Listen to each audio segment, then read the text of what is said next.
ધોરણોના બાળકો છે ને એમને આ કીચડ મેં અમે મિલવા જઈએ છે અને અમે હેડીને કોમ ખોટી થઈને પણ મિલવા જઈએ છે। પંચાયત નાની ઉભરવન ગામ ચાપરા તાલુકો હાલોલ।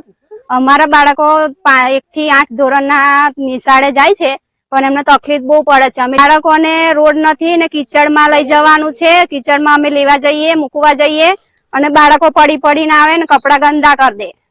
નાની ઉપરાંત ગ્રામ પંચાયત ચાપરા પેટા ફરિયા સ્કૂલ નીચા ફરિયામાં આવેલી છે। ચાપરા બસ સ્ટેન્ડ થી 1 કિલોમીટર દૂર આવેલી છે। પટેલ ફરિયા, ઉમરેઠ ફરિયા, સરકારી કુવા ફરિયા અને 4 ફરિયા આવેલો છે। 80% છોકરાઓની વસ્તી છે।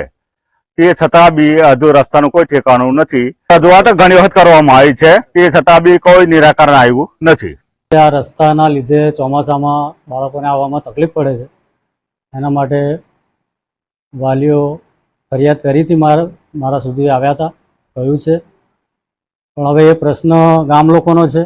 ચાપરા ગામે બાળકોનું ભવિષ્ય અંધકારમય। એક તરફ સરકાર સૌ ભણો સૌ આગળ વધો તેવા નારા સાથે શિક્ષણ પ્રત્યે ખૂબ ધ્યાન આપી રહી છે, સર્વ શિક્ષા અભિયાનો ચલાવી રહી છે, ત્યારે પંચમહાલ જિલ્લાના હાલોલ તાલુકાના ચાપરા ગામે શાળામાં બાળકોની સંખ્યા 164 છે, પરંતુ શાળામાં માંડ 5 બાળકોની સંખ્યા હાજર રહે છે।